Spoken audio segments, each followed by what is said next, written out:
Alright. Okay. We need to talk about some things. As we saw the big news today,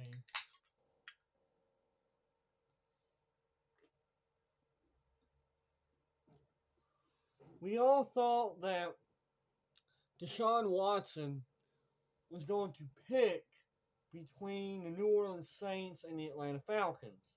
Well, obviously, he picked neither of them. He picked the Cleveland Browns. Now, now let's face it. Today was an embarrassing day for the Falcons because because they Falcons wanted him. They wanted him. They had a trade package ready to send to the Texans for him. Basically, basically, the city of Atlanta offered him a key to the city. Basically, so apparently, what happened was, um, both Deshaun Watson and his agent and the Falcons had a deal ready to go. But then, at the very last minute, well, actually, I skipped that apart because this will help it make sense. Now, it was reported yesterday that the Carolina Panthers were out on Deshaun Watson.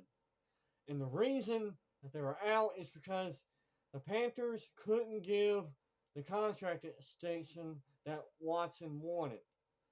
Now, the Falcons were willing to give him the contract extension that he wanted in terms of the amount of money he wanted and the years. But then this morning, at the last minute, um, the Cleveland Browns swooped in and not only offered Watson the years he wanted, but a lot more money. And so when that happened, Watson or his agent, probably his agent most likely, they asked the Falcons if they can match that. Well, Falcons said no, and ultimately Watson chose the Browns. Now, here's my opinion on that. Honestly, I'm mixed. I have mixed feelings, but on one hand, from a football standpoint, I would have loved to have Deshaun Watson just because of just because of an athlete that he is and what kind of quarterback that he is. I mean, I would have loved Watson. Um, but at the same time, even though the grand jury decided not to indict Deshaun Watson on criminal charges, Deshaun Watson still has active. He still has some active civil lawsuits from those 22 women that he is accused of sexually assaulting. And not only that, even if the Falcons got Deshaun Watson, he was most likely going to be suspended for at least 6 games.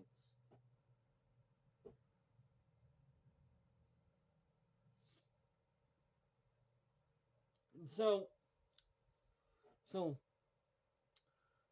so here now here's and this made everything more complicated for the Falcons because I mean they had a trade package ready for him, and once they got him, they're going to restructure his contract and give him a extension.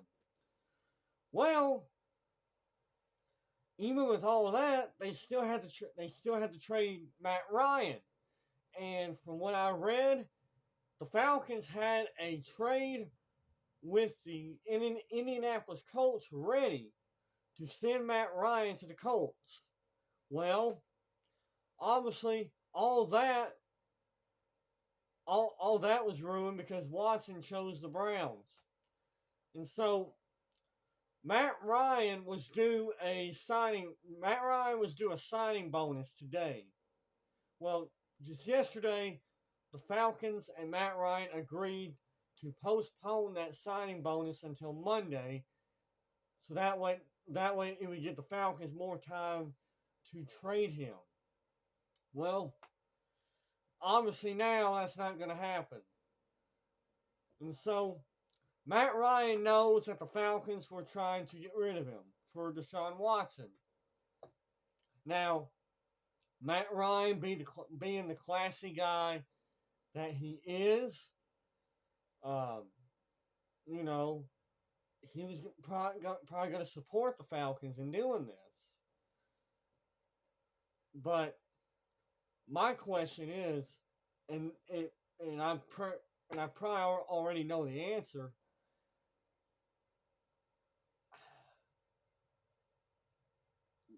Should the Falcons go ahead and trade Matt Ryan? Because that bridge is probably already burnt.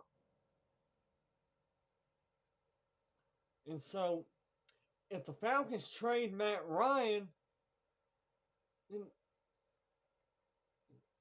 then what the hell do they do at pick number 8 in the NFL draft? Do they pick quarterback Malik Willis from Liberty? Or do they wait until the second round and draft Desmond Ridder, quarterback from Cincinnati? I mean, who knows what the Falcons are going to do at this point? I mean, just look. I understand why the Falcons were trying to get Deshaun Watson. Now, Deshaun Watson, he contacted the Falcons first. He contacted them first. And so, I don't blame Terry Fontenot, the Falcons general manager. I don't blame him for getting aggressive. And ultimately, I think this is something that Arthur Blank wanted, because at the end of the day, it's a business. Excuse me. At the end of the day, it's a business, and Arthur Blank is just trying to get tickets sold and get butts in the seats at Mercedes-Benz Stadium.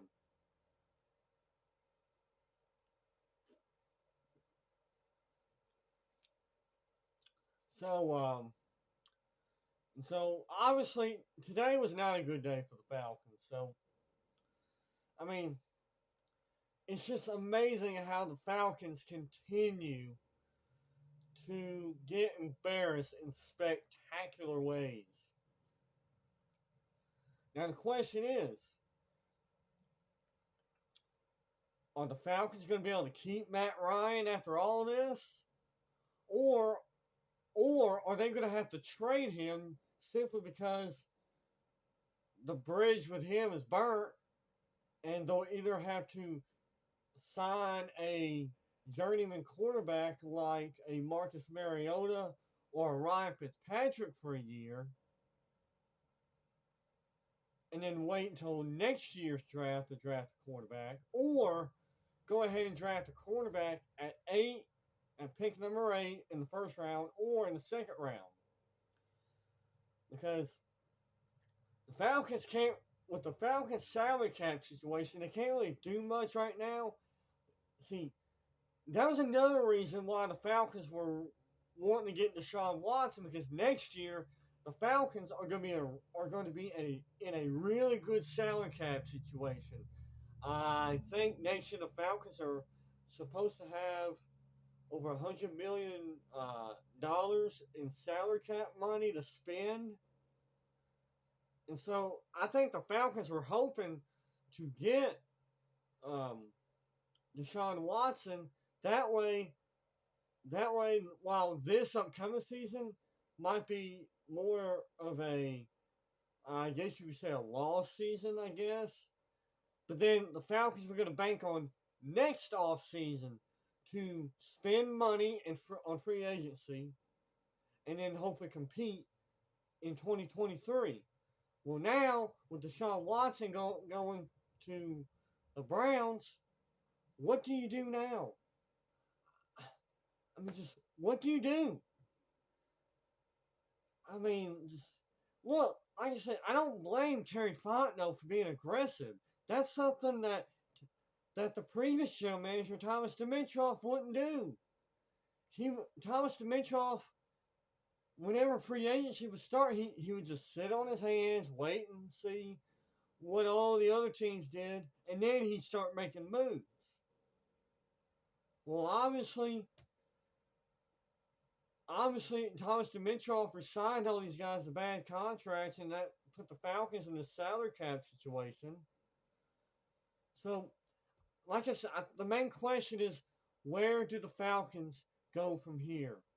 Because this is not a good look for them. I mean, this is not a good look. I mean, you got a fan base that's frustrated. Mercedes-Benz Stadium is looking half empty every home game. I mean, it's just not a good situation for the Falcons.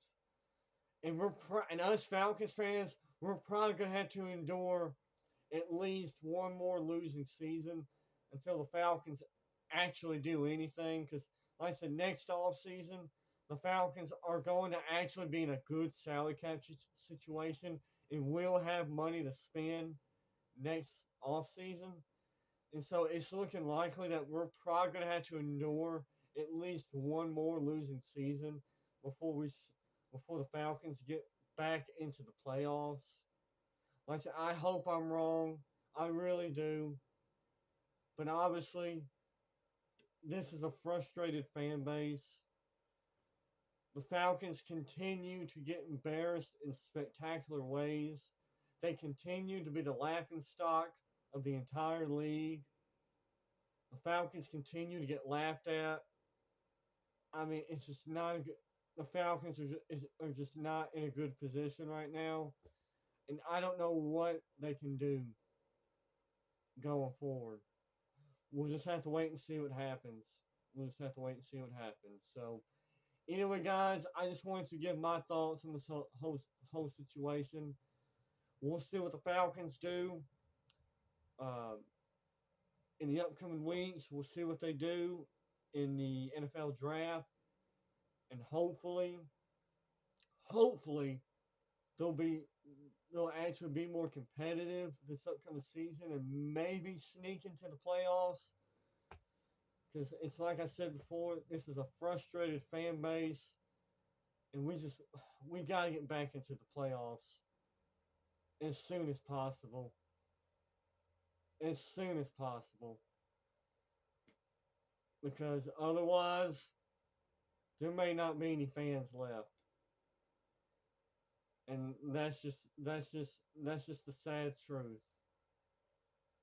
And so we'll wait and see what happens here in the future. So anyway, guys, that's gonna do it for me. Hope y'all have a good night, and God bless.